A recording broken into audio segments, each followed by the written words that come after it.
I am a research analyst at Chaffey College, and specifically I do the student equity research. So basically, through the California community colleges, there's been this thing called the Student Equity Initiative, and through that, it's basically designed to support students who have faced disproportionate impact in various areas, traditionally historically underrepresented and oppressed populations, such as people of color, specifically men of color in higher education, LGBT groups, foster youth, low CS, various populations. So that's the research that I do at Chaffey College. And so my presentation today is on changing perspectives of post-baccalaureate goals among community college students. So a little bit of background information of why I'm doing this topic. I feel like, and just a little heads up, this is a very informal presentation. It's not very data heavy, nor is it very content heavy either. It's more of like a conversation starter. And it just very happenstance that I happened to have this topic, and we got the invite to speak at this conference because this actually came from a single question on a survey that I did for another department at Chaffey College. And so really my goal for this presentation is more just to empower those of you who are researchers or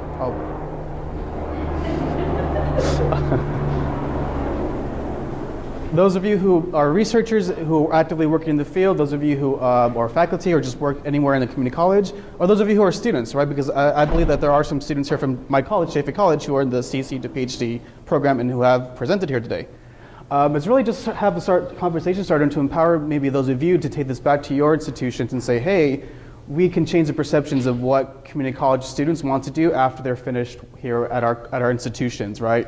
Because I feel like the most common link that people make after community college for students is to go either to transfer and then career. But I think sometimes we forget that some careers require more than just a bachelor's degree. Or maybe students don't want to go necessarily to career right afterwards, and maybe they do want to pursue a more advanced degree, but at least I know for me that it was never in my thought processes. I just thought they want to transfer and they want to get a job and they want to go on with their lives. But I never stopped to think, what if they wanted to go to community, or not community college, a graduate school, right? And so I think that's my perspective, my perception of it. And if I had to extrapolate that, I think most people would think that the same thing, right? I could be completely wrong, but if I had to make my best guess, that would be it. So again, like I said, this all came about from a transfer center survey I did. So I did one last year. The director of our transfer center asked me to create a simple survey about the various institutions that our students were interested in either visiting or transferring to once they were finished with Chaffey. And so I have a really good working relationship with our transfer center director. So I knew I had a little bit of leeway, and I said, hey, do you mind if I add a question about graduate school? Because in reality, looking at the community college system and the way it's set up, I really didn't know where else I could really ask that question on a survey. Does it go to career service? If I were doing a survey for career services, would it work there? If I was working international students, like what department or area on a community college do you even ask about graduate school? Because I think that's even something that, again, it's so far from our thought processes, I believe, that I don't even know what department on a community college would even handle the idea of students potentially getting ready for graduate school that soon. So I said, well, tangentially, this would be a good way to do it. They're going to different four-year colleges. Many of them are UCs or even CSUs that would offer PhDs or master's degrees for them. So a single question: have you considered education beyond a bachelor's degree? And they had various options they could respond to. And a surprising 59% of the respondents who answered this question said yes, they were considering either a master's degree or a PhD. And I was, thoroughly shocked and surprised by that it would be so high. Now, in the interest of transparency and methodology, I will say that this was not like a randomly sampled survey. It was very much on the Transfer Center's website. So it was almost like a selection bias in that sense, where the students who had gone to the Transfer Center or to the Transfer Center website, right, would be the ones maybe with more initiative to begin with. So this wasn't very scientific. This wasn't very, methodologically sound, so to speak. But of the 300 and something respondents that we did get, a surprising number of them did want to go. And I think this goes back to a presentation I saw earlier, Arthur Cohen. He said the practitioner and the researcher are often the same person but ignore each other. In IR and community colleges, that's very much the case, right? So the methodology behind this is very, very loose. But a high percentage of respondents did indicate that they did want to pursue that. And a smaller proportion said they wanted to go maybe possibly to law school or medical school, and some of them even said potentially a second bachelor's degree. So, but most of them did indicate master's or PhD. So, once I got that, I talked to my dean, and he was able to get me some data from the National Student Clearinghouse. Is everyone familiar with the NSC, National Student Clearinghouse? Basically, you submit data to them, and they can track your students to see where they progress. So I got some information from iPads and saw that the average number of graduate degrees, that's both master's and PhDs, that were conferred per year between 2010 and 2016 was about 837,000 per year. 713 of those per year were Chaffey alumni. So, you know, it's a pretty big, not a pretty big number, but it's a substantial number, I believe, right? For our college, which has about 23,000 unique students, 20 to 23,000 unique students in any given year, 713 of those graduate degrees are our alumni. And so I think that is very illuminating, I think, for a lot of people to see that these community college students who kind of have a reputation, right? There's this idea of what a community college student is, what they're capable of, what their goals are, what they want to do. And I think this kind of like shatters that image of them, that no, these students are thinking about graduate school as early, some of them maybe as early as Chaffey College. And as the other data point pointed, a decent number of them are at least considering or thinking about it, even if they're not completely 100% sure that they want to do that, or that they even know what graduate school entails, right? So of those 837,000 per year, about 713 came from Chaffey alumni. And I will say too that the National Student Clearinghouse data set is very messy. It's all string variables, which is just disheartening when you have to go through it. So this actually may be higher because when I was filtering the data, there was like some coding things where some of them were master, some of them were MS, some of them were MA, some of them were doctor of philosophy, some of them just said PhD, so it was very inconsistent how they were coded. So this number actually might be a little higher than what it's showing here. But that's about the average number of graduate degrees came from Chaffey alumni between those years, right? So again, very informal, right? So what do we do with this? Because again, it's only a single question, right? I only asked one question on one survey that was tangentially related to that topic, to the transfer center. So this got me really excited, and I think that's the beauty of research, is a single data point, maybe something that was like even an afterthought that you put on there, can spark a whole new dialogue. And so that's really why I got excited about this topic. You're all familiar with guided pathways, correct? I think most of us are with that, right? So guided pathways, you know, again, most of us know, is in California and a national movement in higher education, right? Basically, I think it goes down to, you know, California community colleges are open access, but open access doesn't necessarily mean opportunity. So what California Pathways wants to do is we want to create that opportunity. We have the open access, anyone can come in, but do they really truly have an opportunity to succeed? And as it stands, not all of our students do. So we want to change that. We want to make sure that they have the access and that they have the opportunity to succeed and reach their goals. And what I have seen lacking from the discussion and conversations around guided pathways is that I haven't heard at least any substantial talk about graduate school paths. It's all career, CTE, transfer, FOIA, whatever it is. There's no discussion about graduate school.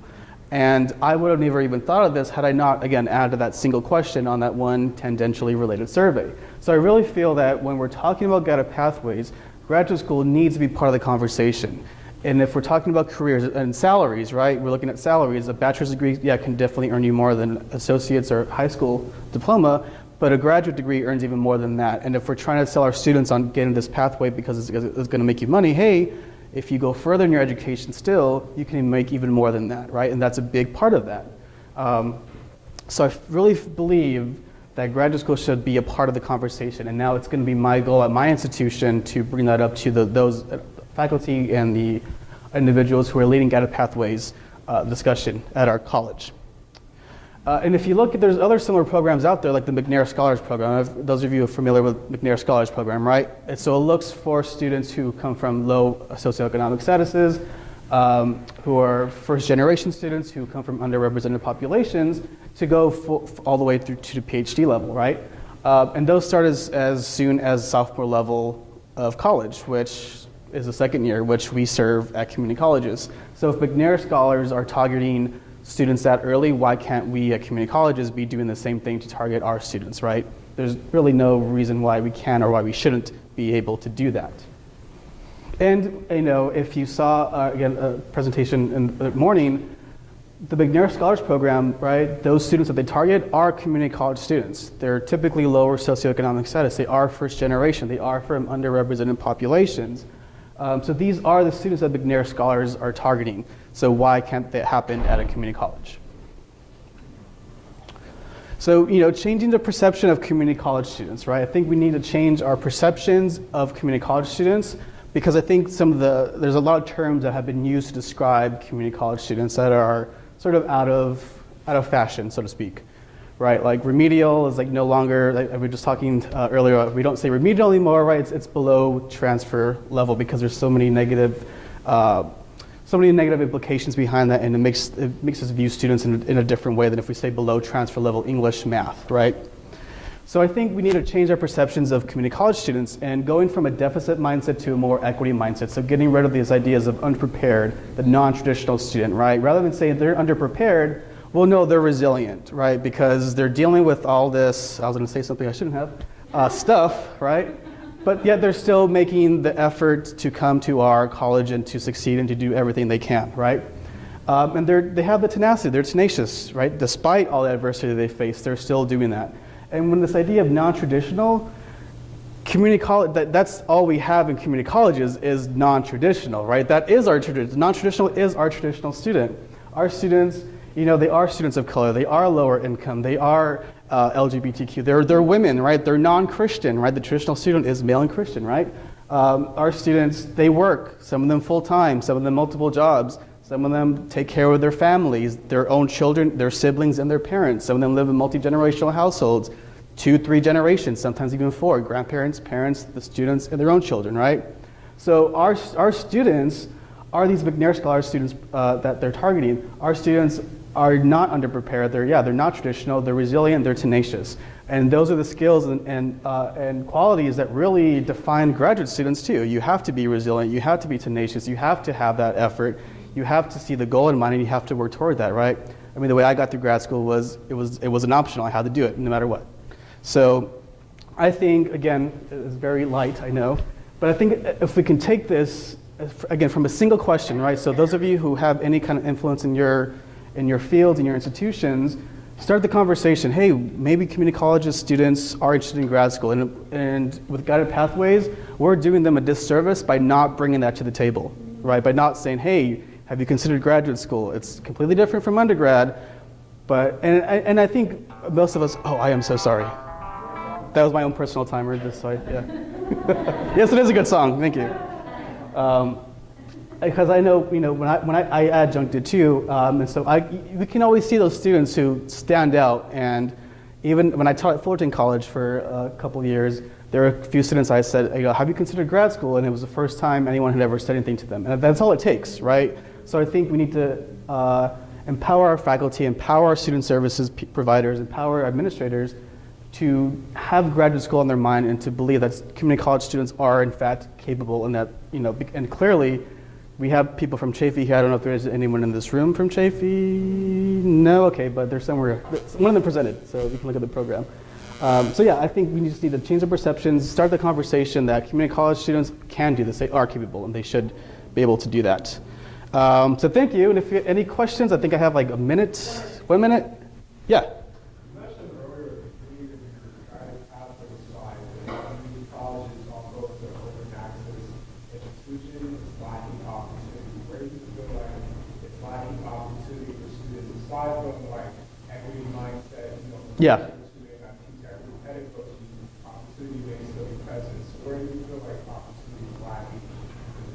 So there are so many aspects that have that. I mean, the counseling, I could pick on counseling because one of the things I hear from students is, oh, one counselor told me this, one counselor told me that, one counselor told me that, and they're getting all this misinformation. I've had students who've come to me as a second or third person that said, oh, well, they told me to come here to ask you this question, whatever it is. And so even guided pathways, empowering the staff and faculty to have one single narrative, right, on what to do, that's an opportunity that we can pass on to the students. improving website design. Like we know where information on our websites is because we know where it is. We haven't said, oh, just look on the website. If they don't know how to navigate that, even something as small as that, we're not providing them an opportunity because we're not showing them how to properly navigate and research things, right? So there's small little things like that, and I can probably get into it. I think that might be my time, but yeah, I can probably talk a bit more about that if you like. All right, that's the end of my time. If you want to have any questions afterwards, thanks.